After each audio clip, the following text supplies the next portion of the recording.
The Gullah tells the tale of an old hag that roams the south, who wanders freely in the dark, silent night.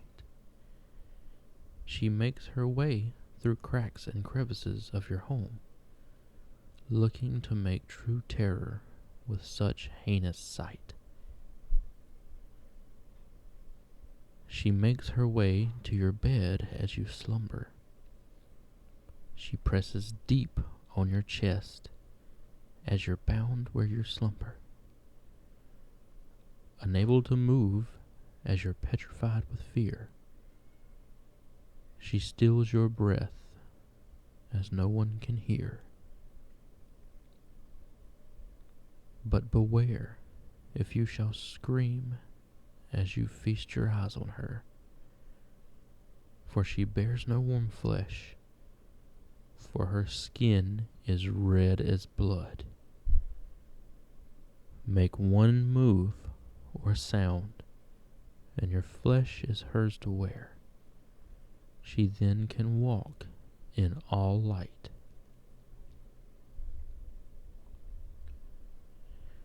As she wears your skin day and night, till she sets her sight in the night, but without fresh skin before the light, she is forever bound with no skin at first morning light.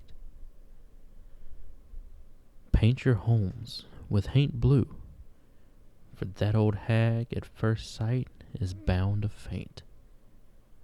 Leave a broomstick at your door in the night. She'll count all straws till first light. But don't worry, don't cry, and don't say a word. But whatever you do, don't let the Boo Hag ride you. The Boo Hag by Joanna Blaze.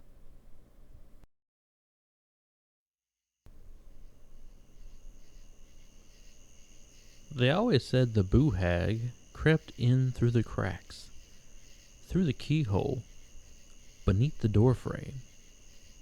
Wherever air could move, she could too, slipping into your room like breath on your neck. I didn't believe any of that until I met her. It was the summer of '97. I was 16, sulking through my last real childhood summer before my daddy sent me to live with my aunt in Modesto Island, South Carolina. Her house was old, older than it had any right to be. Crouched low on brick piers, its paint flaking like dry skin.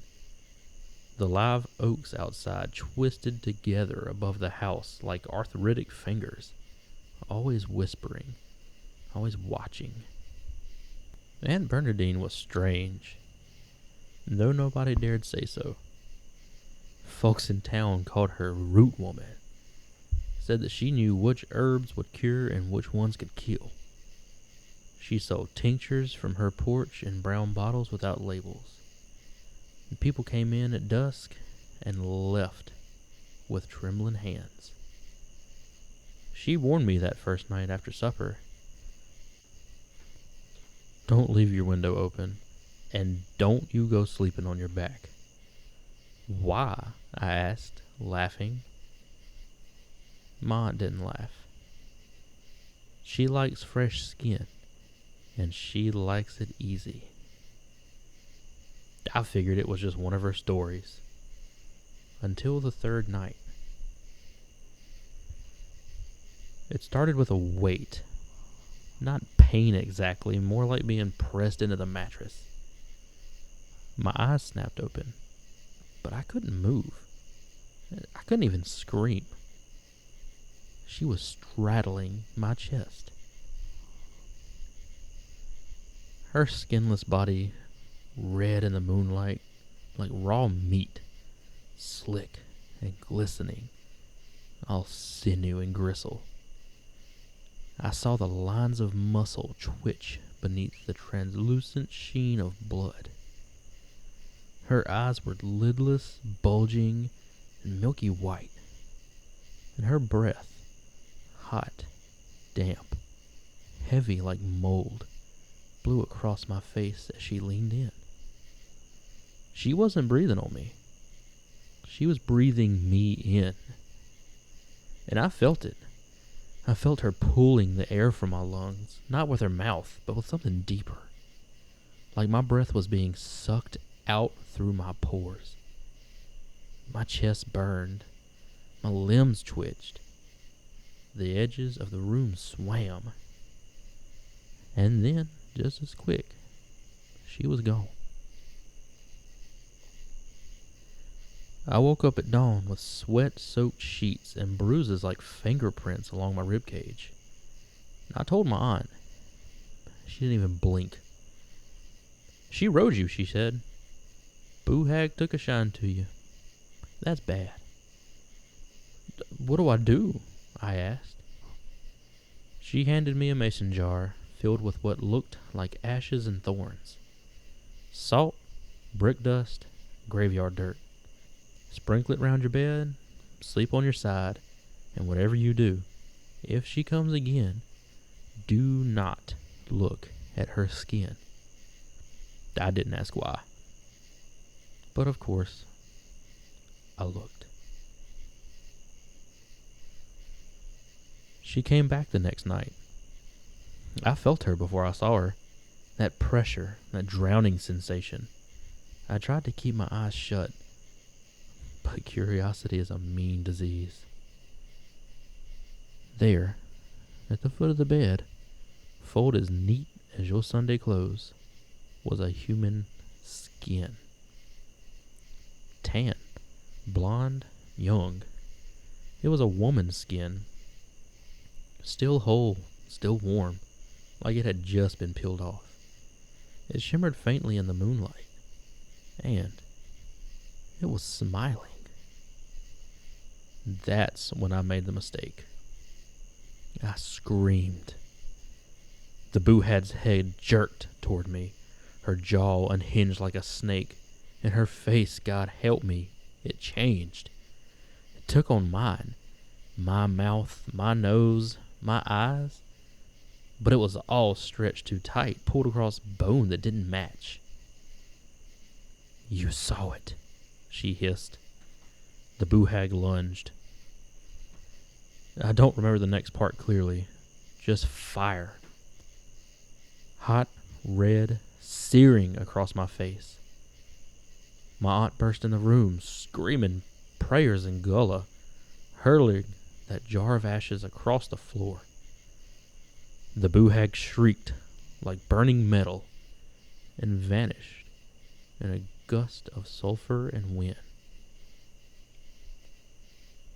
When I came to, the skin was gone. Now Aunt Bernadine made me leave the next day. She said the Boo Hag marked me. Said once you've seen her skin, she never stops looking for you. Want you to be her next coat. Shit, it's been nearly 30 years since then. And I've moved 5 times, changed my name. Hell, I've burned every mattress I've owned. But I still sleep with the lights on. And sometimes, late at night, I wake up with a weight on my chest. And the sound of something folding at the end of my bed.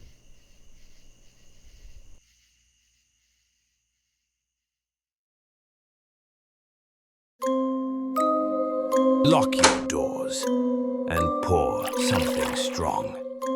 You're listening to Phantom Proof Podcast. Here are your ghosts, Logan and Wayne.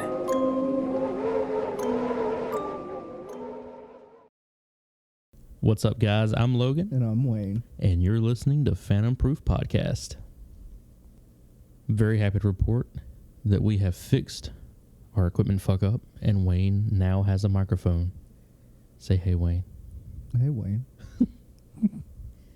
It's good to finally actually be on the podcast. I had to miss the first one because I could not bring myself to lean back down and back up and everything in between just to talk into one single mic. Well, I think it's harder than we thought it was going to be, because our original plan was I would say something, and then if you wanted to say something, you would say something. And I was like, oh man, it's not going to be too hard. And then it turned into a constant battle of leaning into the same position to say something. Exactly. So we just decided to do the first episode with me, and now luckily Wayne is with us. But tonight, Phantom Proof is going to the coast. We're going to the Low Country. Ooh. Yeah, mainly Charleston. Oh, you love Charleston. I do love Charleston. Little side note, I graduated high school, and like 2 weeks later I moved to Charleston with my aunt and uncle, or to be with my aunt and uncle, and go to culinary school. It was short-lived, but I fell in love with that city, like from the moment I stepped foot there. And I mean, obviously I'd been there to visit them before, but just living there, and then when I'd get out of class I can go study on the beach, just sit on the beach and read my textbook or whatever. You living in Charleston is the only reason that you cook. I do not. Yeah, Wayne likes to microwave. Wayne microwaves. Which is perfectly fine. It is perfectly fine. Healthy. I'm not talking shit. I love eating Stouffer's lasagna. I feel like that's a pretty good meal. I mean, let's be real. I don't want to come home after 10 hours and cook an actual meal, or longer. Depends on how the day goes. But yeah, so I moved to Charleston. I went to culinary school. Not that much later, I moved back here, and I fell in love with Charleston, with the way it looks, with the way the people are, the history, the creepiness. I fell in love with it, and I think you and I have only been there together once, right? Yes, I don't remember where exactly we went. I just remember there was a Savannah Bee Company there. Yeah, we love Savannah Bee Company, so shout out to Savannah Bee Company. There's one in the island at Pigeon Forge. Obviously, there's one in Savannah, Broadway at the beach at Myrtle Beach, Charleston on King Street. Yeah, every time we find one, we go, and we spend way too much fucking money, but the meat is fantastic. The honey's fantastic. We love this place. No, they're not paying us to say this.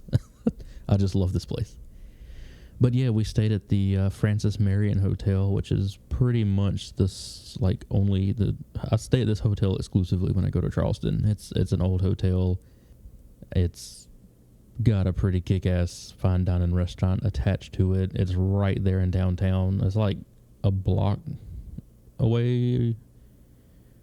Or no, I think it corners King Street. I can't remember. I'm having a brain fart, but I mean, literally, you walk out and like they have that big ass market square right out the front. It was a nice hotel. The one time we went together, we had an awkwardly shaped room with 2 beds, which was off-putting. But yeah, yeah. We walked into our room, and I had been hyping this place up. We left my sister's wedding in Florida. We got to the hotel at like 1:30 in the morning. We walk in the hotel, and the first thing I do is go to the bathroom, because I drove pretty much nonstop from Daytona Beach to Charleston. Went to the bathroom and could not sit down and simultaneously like open the door. You could wash your hands while sitting on the toilet.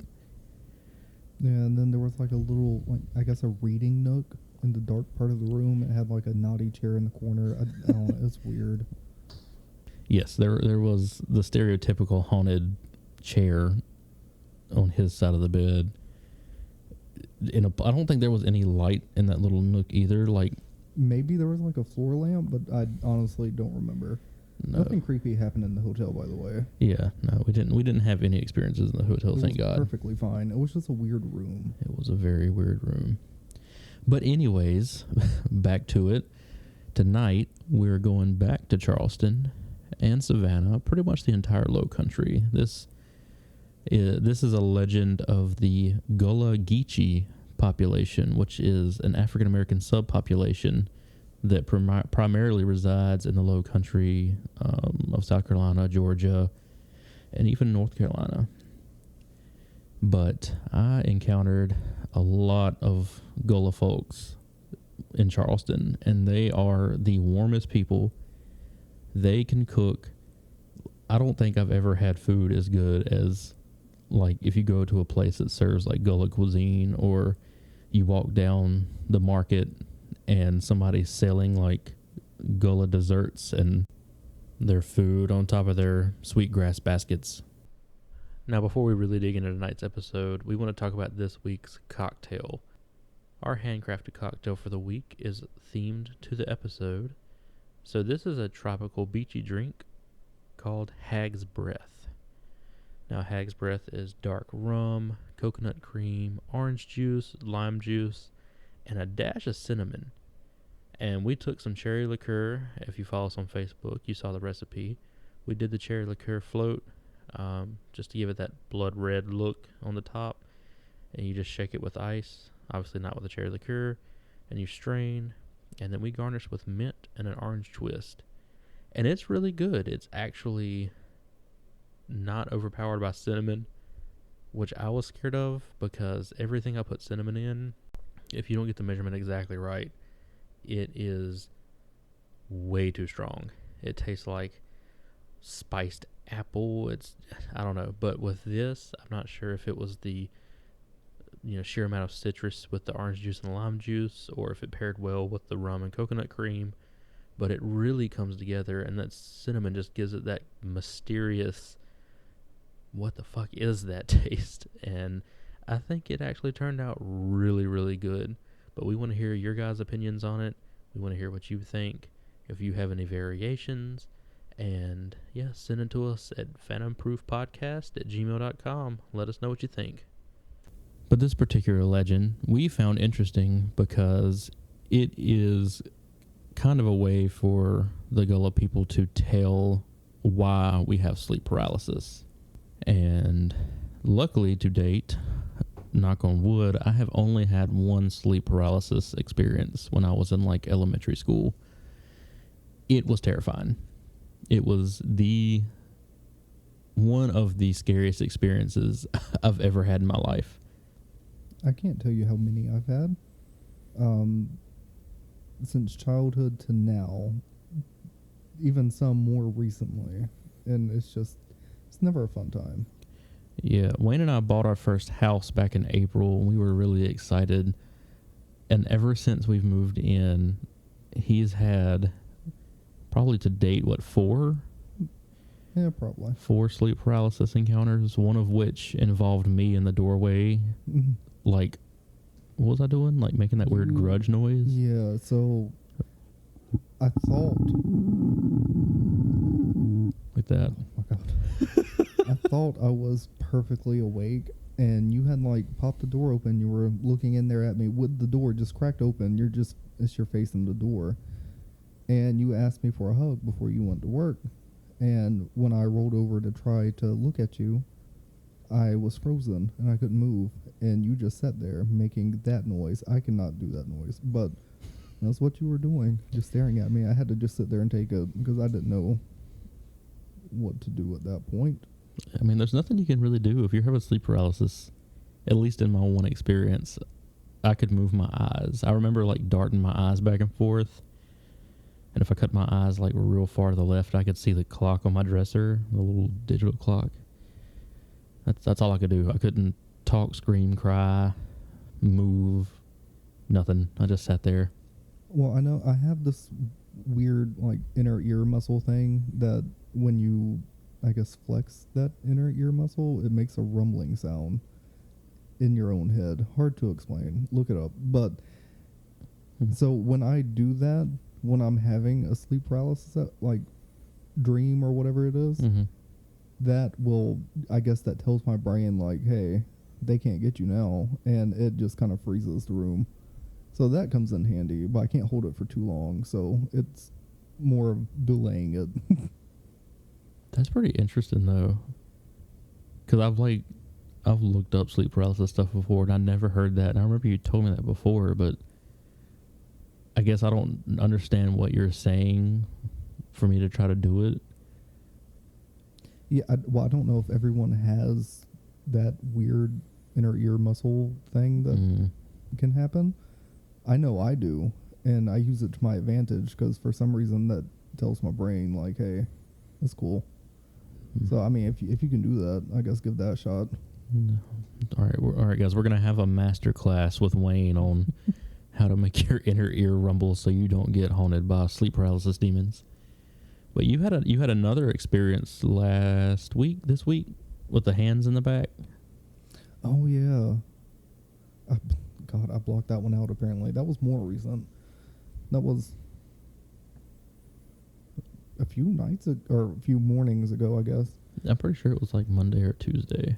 And so the gist of that, I woke up that morning when you went to work, and when I went back to sleep, I woke up, quote unquote, again, and I heard noises in the living room, and I thought it was you. I thought you had came home or you just haven't left for work yet.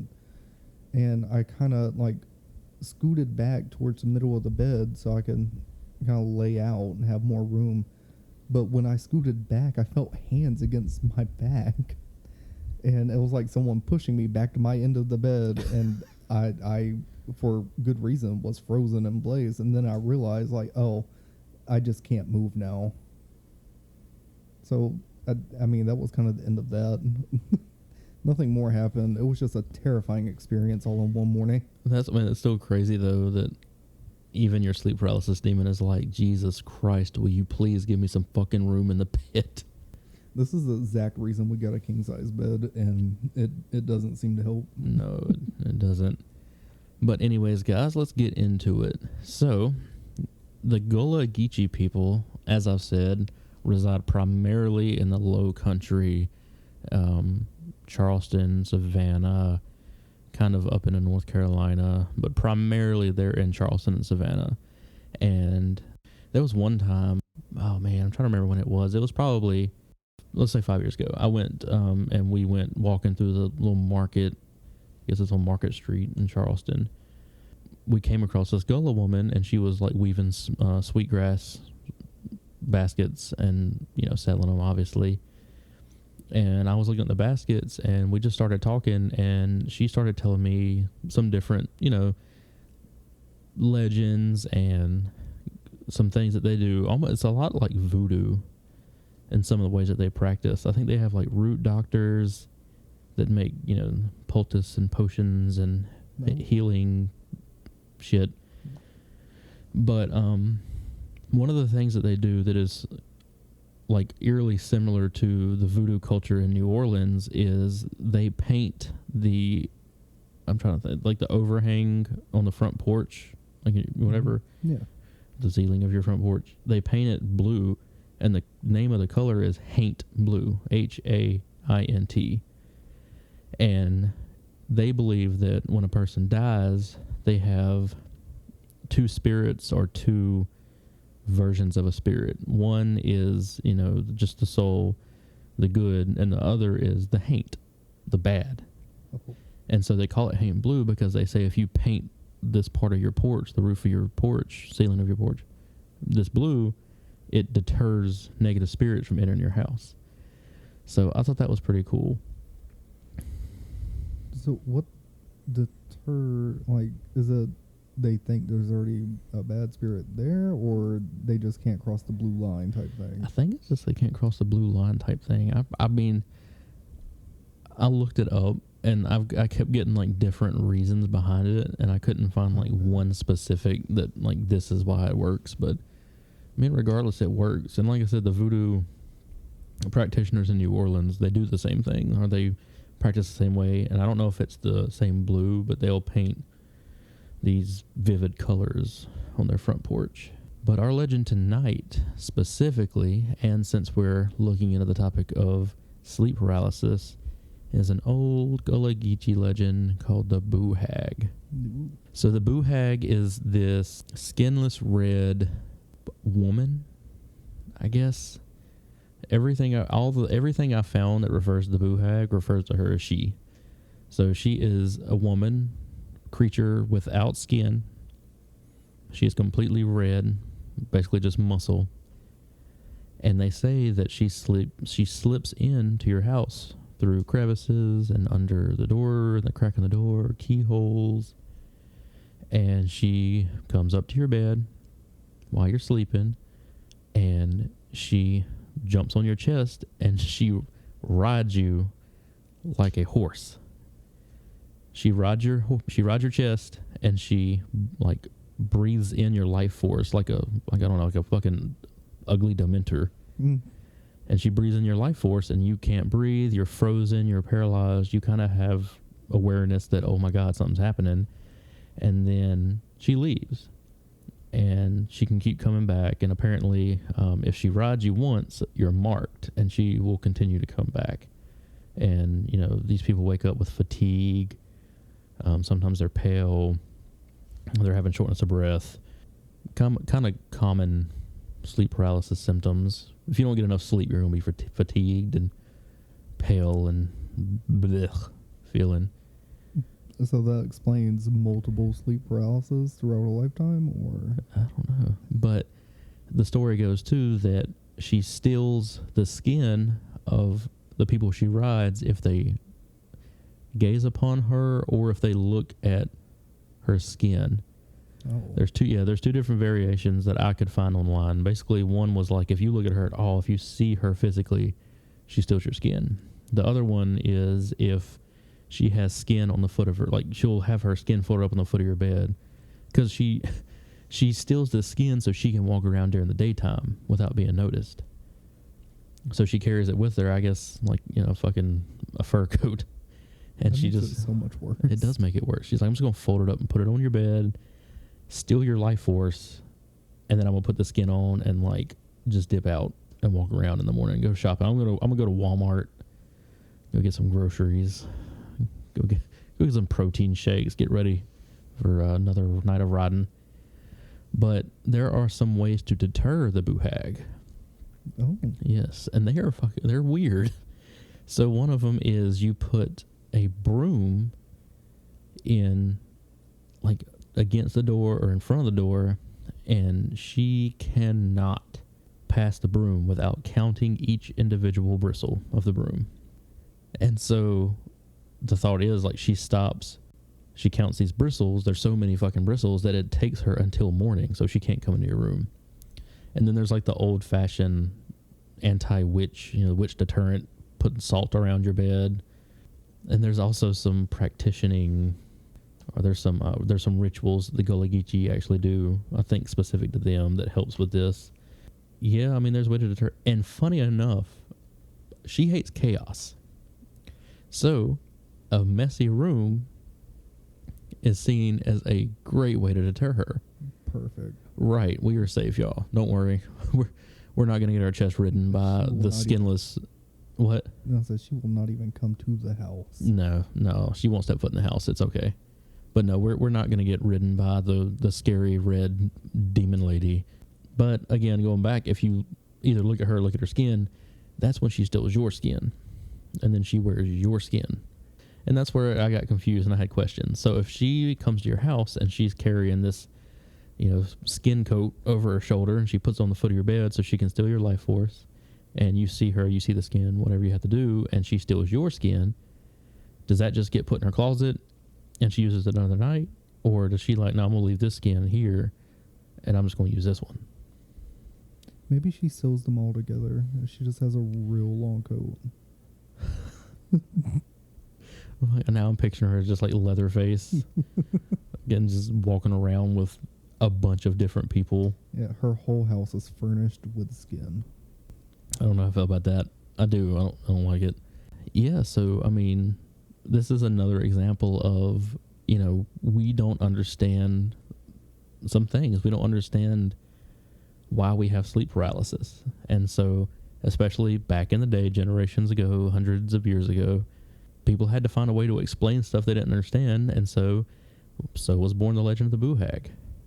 And they're like, okay, well, you are frozen and see the sleep paralysis demon at night because you are being visited by the Boo Hag. And you wake up in the morning feeling fatigued and tired and just exhausted and drained because she steals your life force while you sleep. And the practices and deterrents, all things that, I mean, could potentially keep away sleep paralysis, all due to some sort of like placebo effect. That's a good point. I didn't think about that. The placebo effect is real, y'all. I have seen it so many times firsthand. I'm gonna start keeping a broom in front of the door just in case. And I'm going. Also, it may just trick me, but like, oh yeah, it ain't gonna happen no more. Yeah, ooh. And then you're gonna put the broom up in the closet. Yeah, I feel safe. Falsely, yeah. Then here I'm at the door.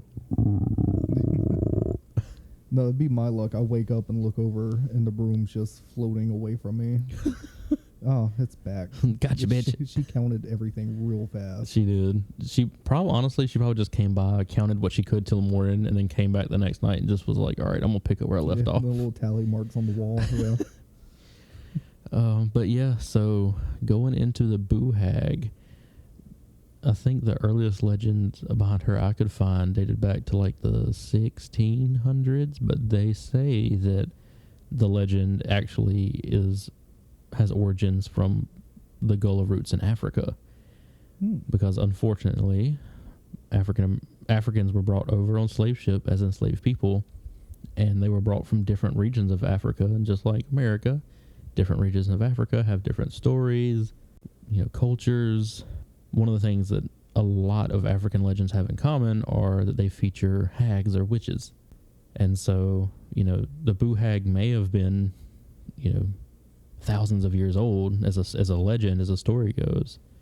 And then, the African people are captured and brought to the colonies, to the United States, and their stories come with them. Now I'm going to be extra paranoid going to bed. I'm almost going to put brooms and all that shit inside the bedroom, never clean. I know, well, salt, I know, is supposed to keep, like, bad spirits and energies and all that away. I don't know, like, the thought behind that, if I'm being totally honest. But the only thing I'm thinking of right now is the fact that she doesn't have skin, and salt probably would be pretty effective on her. That's a good point. Like a fresh wound, or like a wound, like you hit salt in a cut. Yeah, it'd be like watching a snail crawl across the. Just shrivel up. Jesus. All right. I don't know. Now I feel low key kind of sad. I'm like, oh, that's painful. Like, yeah, you're coming to ride me, steal my life energy, and tear my skin off and wear it as a fucking coat. But I've put hand sanitizer and salt and cuts, and that just sucks. Like, I don't know. I don't feel like the punishment fits the crime. So I'm gonna tell my sleep paralysis story. Again, it's the only time I've experienced sleep paralysis, thank God. But it was back in elementary school. I think it was 4th grade. And we were reading a book. And I looked this up and I found the book, and I've already forgotten it. But basically the concept behind the book is that there are these monkeys infected with various strains of like the parent virus for Ebola and similar viruses. And there is a containment breach, I guess, and they're like infecting or possibly infecting these doctors and people, and it's based on a true story. Apparently this happened, I want to say, in the 80s. Oh. But yeah, I read the whole book, and it freaked me the fuck out, because it's just Ebola-ridden monkeys running loose. And I mean, it freaked me out, but I didn't think it had that big of an impact on me until one night I went to bed. I was very, very tired. I laid in the bed. I think it was like 10 o'clock. I laid there perfectly still, trying to go to sleep. And all of a sudden, I hear screeching. Like animal monkey screeching. Oh, no. And I'm like, oh, that's like a weird, like, bird, owl, bat, fucking cryptid outside. It's a frog. It's fine. It's one of those barking tree spiders. But I kept hearing it, and it kept getting louder and louder and louder and louder, until finally it literally sounded like my room was the chimpanzee exhibit at your local zoo. And I remember I tried to get out of bed to like go figure out what the hell this was, and I could not move a muscle. I couldn't lift my fingers. I couldn't wiggle my toes. I could not move my head from left to right. All I could do is have my eyes open and scan my room with my eyeballs, staring straight up pretty much at my bunk bed, maybe a little angle to the left. And again, when I first started having this experience, it was around 10 o'clock. And I started hearing people screaming, full conversations. I mean, full vivid conversations. Pretty much acting out this book that I had read. And I remember I was so thirsty. It got to the point where I wasn't even scared anymore. I just wanted to go get a drink from the kitchen. And I sat there listening to these people talking and these monkeys screaming and like gunshots. And then I ended up being scared again. And finally, around 3:30 in the morning, I was able to just jolt my body up. And I sprinted to the kitchen. I cracked open a Diet Mountain Dew. I chugged that bitch in like 2 gulps. And I went back to my room and did not go back to bed. So from about 10 o'clock to 3:30 in the morning. Did you ever like see anything, or was it all just audio? It was all auditory hallucinations. There was no visual hallucinations, no tactile hallucinations, all audio hallucinations. I could just hear stuff. I feel like that makes it worse. I don't see, and I keep wanting to say that. I keep wanting to be like, oh, if I would have at least saw something to put to the... But then I hear about people who, like you saw, quotation marks, me standing in the doorway. I'm trying to be all innocent. Oh, I want to hug before I go to work. You lured me in with that, yeah. Yeah, and then I fucking growl at you like... Yeah, with a smile. With a smile. With a creepy I smile. mentioned that, but you had a smile. And see, to me, that makes it worse. Like people who see the actual sleep paralysis demons, like these foul you know, whenever I think of sleep paralysis demons, you want to know the one demon that just instantly pops in my head rent free. I would love to know. The demon from the movie with Patrick Wilson, where it was like Darth Maul behind him. Oh, Insidious. Insidious. Oh my God. That was the biggest jump scare of my life at that moment. Guys, I'm here to tell you, I am like numb to scary things now. It takes a genuine, it takes a lot for a scary movie to actually like scare me. And when I saw that, when it cut to that demon behind Patrick Wilson, and it is just like, rah, I can't even put into words. That scared the shit out of me. But that is the demon that I picture when people talk about their sleep paralysis demons. And so if I had to choose between listening to disease-ridden monkeys screeching or seeing that motherfucker in the corner of my room next to my closet, I might have to take the monkeys. Fair enough, but I don't know. I can't say that I've ever had it to where I can hear things but not see them, but something just makes me feel odd about that. I'd much rather see than hear. Yeah, well, that's where we differ because I'm unable to I cannot. I can't do it. Sometimes when I'm like stuck, I will try my hardest to make noise. Like this last time I told you, I think I tried to throw my phone in the floor so it would make noise, and I did not make it. I could barely move my hand. Yeah, you said you wanted to drive. Like landed on the side of the bed, and I was like, okay, never mind. You said that you thought you were hovering it over the floor. You want to drop on the floor, and you said you let go of the phone and it just landed on the mattress. Yeah, it laid beside me. I was like, okay. That would have been where I cried. That would have been my 13th reason. I know. I had just felt hands on my back, and now I can't even wake myself up. So you know what? Whatever. It's cool. Yeah, no, it's fine. Go ahead and just do what you got to do. I guess. What you got to do. And that did make it a little worse because I could feel the hands like push me, but I couldn't roll over and see what pushed me. And that, I don't know. It's obviously different touch versus hearing. Yeah.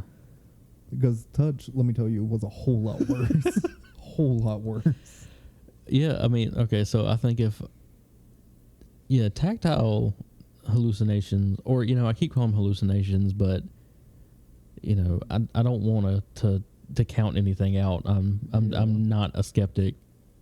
Oh, I'm skeptical of like 10% of things, I think, at this point. I will be skeptical on that because I don't want it to be true that something touched me in the bed. Yeah, okay. Fair enough. But anyways, it makes me think like these hallucinations, or whatever you want to call them. I'm just going to call them hallucinations. But It was scary. I was scared. I was a kid. It doesn't matter how old you are. I feel like it was scary. No, of course. If one of the monkeys would have fucking jumped on me in the bed, yeah, okay. You've taken it up a notch. You have physically touched me. And then I guess, I don't know, I guess to see the monkeys is not going to make me feel better.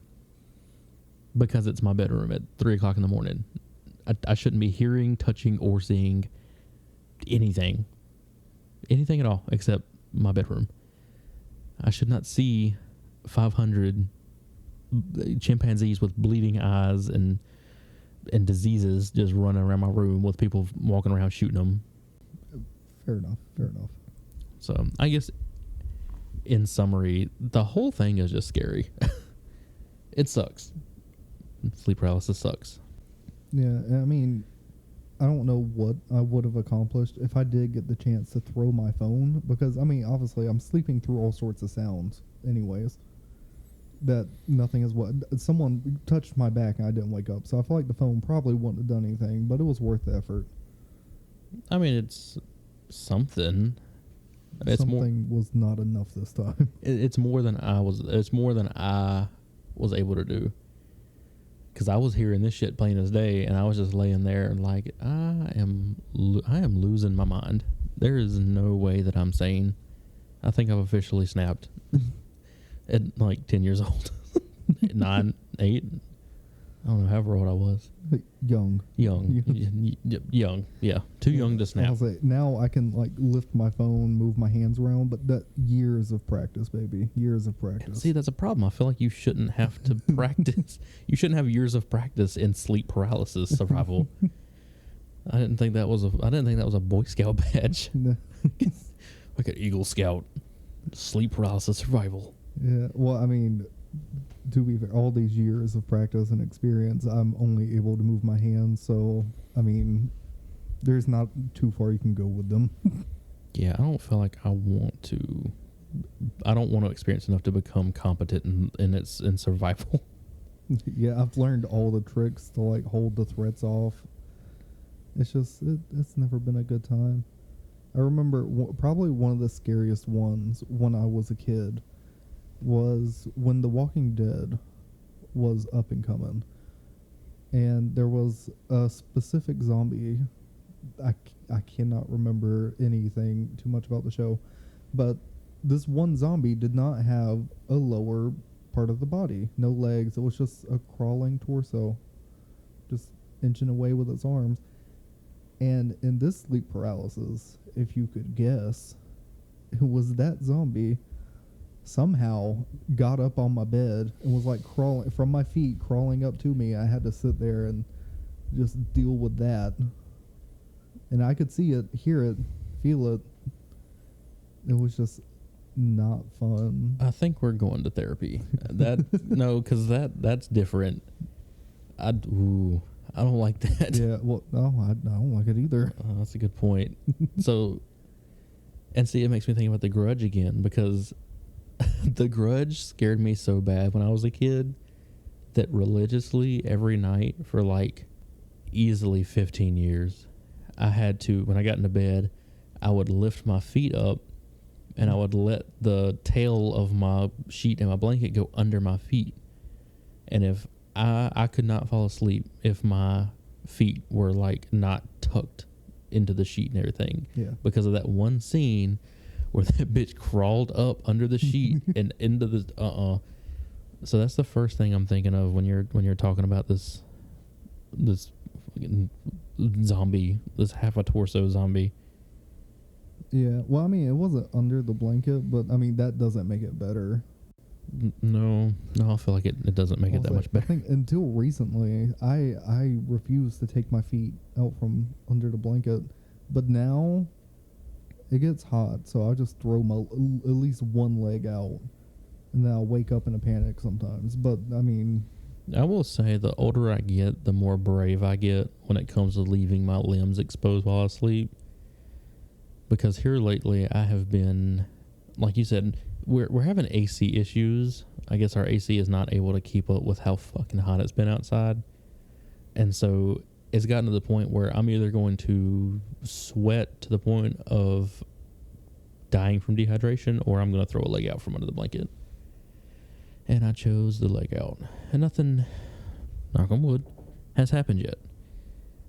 And I hope it doesn't happen. But either way, I can now sleep with limbs out of the blanket. And I feel like that's just growth. I feel like that's real growth. Yeah, for the longest time as a kid, I would sleep like blanket around my neck and around every part of my body because, I mean, that's the only way to be safe. If there's an entry point, the demon can get in, and I can't allow that. And that's, I don't know, that's funny to me how, I mean, I practice this witchcraft too, where if I cover my whole body, my head, my face with a blanket, nothing can get me. Nothing can get past this 100% cotton mainstays brand Walmart ass sheet and comforter. Impossible. Yeah, and I mean, that's our culture. That's our equivalent of painting the underside of our porch blue. Yes. Yeah, we don't paint our porch blue, we cover our face. But I found this, and this is probably the best description I've been able to find so far on the Boo Hag.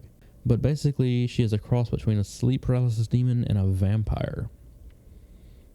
She's a creature of the night. Skinless monster, has red muscles, prominent blue veins, and eyes that reflect light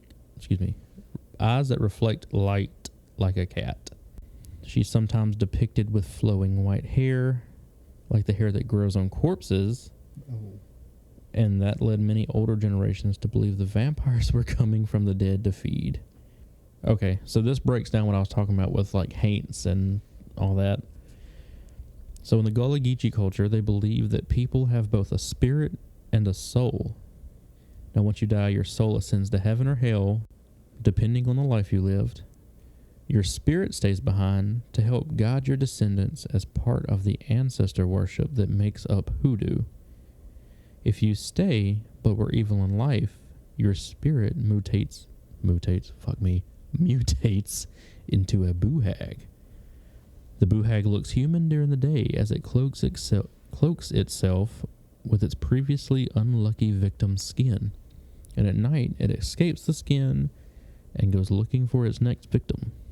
It can slip inside through any crack in a window or crevice in a wall. Once inside, it finds you sleeping in your bed and crawls on top of you. It sucks the air from your lungs as you sleep, quote-unquote, riding you, until sunup. And that's when it escapes to its hidden skin suit. So it says here, that's why there's a saying among the Gullah that goes, "Don't let the hag ride ya." And that's funny because that lady that was making the baskets in Charleston, that is literally what she said as we left. She said, "All right, now don't let the hag ride you." That's a terrifying statement if you don't know who the Boo Hag is. Well, it was so in it. It was almost like her just being like you know how like our country grannies, like, "Hey, y'all come back now, you hear?" Yeah, like that's literally the tone she said it with. Like, "Y'all watch out for deer." No, like, "Don't let the hag ride you." And I was like, okay. But no, I guess now we understand where it comes from. So, an unfortunate encounter with the Boo Hag ends with you waking up with the creature still riding you. And if you try to escape or attack it while it is feeding, it will steal your skin for its next disguise. How to get rid of a Boo Hag. Oh, thank God. A tutorial. Let's see. Few things will keep Boo Hags from riding you at night. All right, so we're off to a good start. You could place a broom near your door like we talked about. You can use hairbrushes or a colander. So I guess she has to count the holes of a colander. It had better be one of those colanders, though, with like... I was about to say... The thousands of holes. Because if you get that one we have at our... You need one of the wire colanders. Yeah. Yeah. It's like a screen. Yeah. One of those. Because we have ADHD. I can go count our colander in like 5 fucking minutes. Yeah. I can do that. Pour a drink the drink, go in there and steal your life. It's... Can you like stack it? Like, can you get like 4 brooms or? That's a good... I mean, surely if she is so inclined to count the bristles of a broom, I cannot imagine she won't count the bristles of the other brooms. I'll say there's like 3 like doorways to get to the bedroom. So like colander, broom, hairbrush. Okay. We could make different levels for her. I'm sold. Let's do it. Let's American Ninja Warrior. Let's do the fucking. All right, on Boo Hag Ninja Warrior. Again, she has to make it past the colander, the push broom, the house broom, and the hairbrush. That's what I forgot. We had a push broom. That's perfect. We do have a push broom. Because I was thinking of that tiny broom that I got off Amazon. I forgot all about the push broom. No, I'm kind of happy now. I know. I feel like all right, guys. We're safe. I have no concerns. We're safe from the Boo Hag. Sprinkling salt over the Boo Hag as it sits on you will make the hag unable to return to its skin, and she will die in the sunlight. This is the trickiest one of them all to attempt, however, and it's best that if you wake up, do not move, so you might survive the visit. And so that's my thing. Like, if this is sleep paralysis, how in the Sam Hale am I going to muster up the strength to take some salt and sprinkle it on her while she's riding my chest and stealing my life? I want to say I might can, but I couldn't even throw my phone. So I mean, but what are we going to do? Are we going to sleep with, like, some salt next to the bed? we could rig up a Home Alone style trap. Let's go.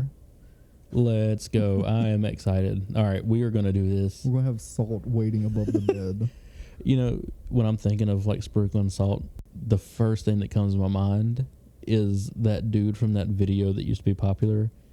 The guy with the salt, and he, like, does his hand like the little crane. He sprinkles the salt. Yeah, the chef thing. I'm just going to sit up at night, wait for her to come in, like, sit on your chest, and I'm just going to be like, seasoned. The absolute best deterrent for this creature and any other angry spirits will include a local hardware store trip. You'll need a unique hue of indigo blue paint called Haint Blue. In Gullah, the word haint means spirit and usually refers to the more malevolent poltergeist we are familiar with in movies and ghost stories. When the European colonists came to the New World, they tried many different crops in the colonies to see what would grow that would represent the best economic bang for their buck. Indigo was considered blue gold, and that was the winner. So yeah, blue is a sacred color to the Gullah Geechee, and it was most helpful in warding off evil spirits.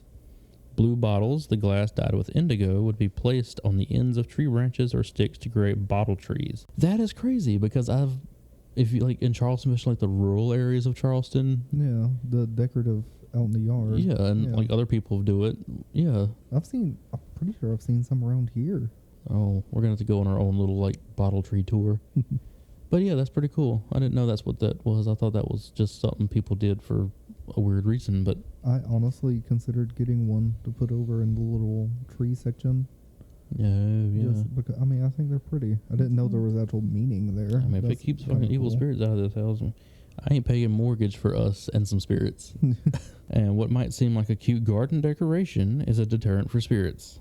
The spirits can slip into the bottles, but then can't escape the tiny openings because of the color. And then ringing or rustling from the bottle means a ghost was caught inside. And then how Haint Blue stops evil spirits: they use the dregs of the dying vats and mix the blue with lime and other chemicals to make a robin's egg blue. This became known as Haint Blue. And it was so close to the color of both the sky and the sea in the coastal low country of South Carolina that it became used to keep evil spirits away. Now, painting the Haint Blue on windowsills, shutters, doorways, and even the veranda ceilings kept the spirits and the Boo Hags away. The color caused confusion, as a ghost would think they had stumbled onto a body of water, and they cannot cross water. So, that makes sense. That does make sense. Like, oh shit, I'm in the ocean, I gotta turn around. Huh. I like that. I also love the fact that we have these nice blue curtains up in the living room now. Yeah, but I don't think it's the blue that... They don't know that. That's fine. They're colorblind, so it's all good. Or they would think that they stepped out just into the open sky, and then here it would be swept away by the wind or killed by the sun. And this was a cheap and relatively easy way to keep away spirits. Haint Blue is a color that is commonly found at local hardware stores. It's common to see it painted onto the ceilings of mound-covered porches, like I was talking about. And it's believed to bring calm and make spaces feel more extensive than they are. Maybe that's what we need in this tiny ass house. Is I some like paint it blue. for multiple reasons now. Right. Look at this tiny house. Older houses in South Carolina often have bright blue shutters, roofs, fences. It keeps out the ill spirits and allows the good ones to stay and guide younger generations. Still, while waiting on that can of paint blue to be mixed up at the local hardware store, you might want to have a broom or two just to be safe. All right. That's pretty cool. So yeah, I never found that link. Like, everything I looked up was like, I saw something that was like, oh, it thought it was like it had wandered into the sky and was going to get burned by the sun or so. Like, I saw that, and I saw something like, one of the articles I read said that the blue was the same blue hue that your body generated when it was the spirit and soul were separating, and so they thought it was somebody else's. I don't know. I didn't see that. That's actually probably the most comprehensive research. Well, I like that one. That one kind of explained, the explanation appealed more to me. But yeah, I found that on charlestonterrors.com. But yeah, it seems like, yeah, like it's in Savannah and Charleston, but it seems like everything I'm finding is primarily focused on Charleston. I have a follow-up question regarding the bottle tree. Please. Does it get full? Like, hire someone to come deal with that, or do you just leave it alone?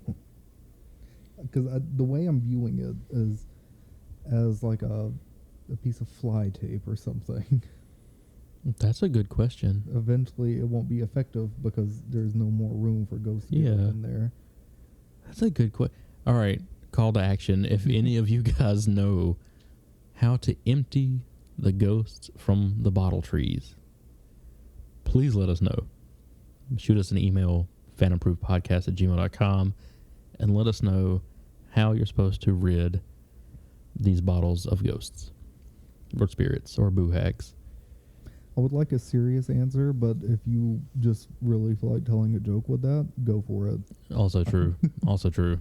All right, guys. So we have dived into the legend of the Boo Hag. We've talked a little bit about her, told a scary story, and now we want to hear from you.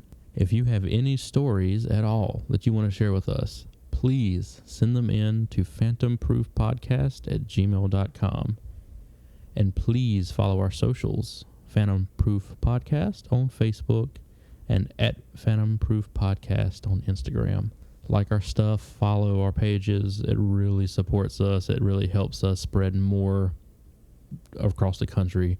We want to definitely stay true to our roots, but this is Haunted America. Like I've said before, we want to go from North Carolina to California, Texas to Minnesota. We want to cover all of America. So if you guys have any stories from your neck of the woods, any legends, please submit them. We are excited to read them, and we will do an episode specifically for whatever legend you can tell us if it's researched enough. And if you have any stories about your own personal experience with sleep paralysis, I would love to read that. Yeah, me too. I want to see how much is how much everybody has in common. Like, how much do our sleep paralysis demons and experiences, how much they're related. I would like to know if anyone else has that little inner ear muscle thing going on, and if so, did you know you could use it for that? Or if it doesn't work for you, I'm so sorry. Yeah, yeah. We're gonna start we're gonna start a sport group. Wayne's inner ear folk. Yeah, no, I'll start making like how-to videos on TikTok for you. So yeah, guys, submit your stories. Submit your cocktail recipes. I mean, we've gotten a few stories, but we really haven't gotten anybody who has been like, "This is a really good cocktail recipe." And if it's not like rooted in spooky and haunted, just tell me your favorite cocktail, and then just tell us like a name. Tell us like a name that you would give it that is spooky that you think fits the cocktail. And we'll feature it on the show. We'll give you a shout out. Just shoot us a message, an email, smoke signal, carrier pigeon, whatever you want to do. And follow us next week, because Wayne and I are going on a trip tomorrow, probably 3.5 hours north into Virginia, and we're taking a ghost tour. And I'm going to leave it at that for now, but we're taking a ghost tour. We're staying overnight in Virginia, and I think we're going to have that is the subject of next week instead of what I already had planned. And with any luck, we'll come back with a personal story. I hope so. I don't, but I do. So stay tuned for that, guys. We will be going to Virginia to do some ghost hunting. Anyways, as always, which is weird to say for a second episode, I'm Logan. And I'm Wayne. And thanks for listening to Phantom Proof Podcast. You've been listening to Phantom Proof Podcast. New episodes drop weekly, serving haunted history with a stiff drink. Got a ghost story of your own? Email it to phantomproofpodcast@gmail.com. Follow Phantom Proof Podcast on Facebook and Instagram. And remember, sip responsibly. And whatever you do, don't listen alone.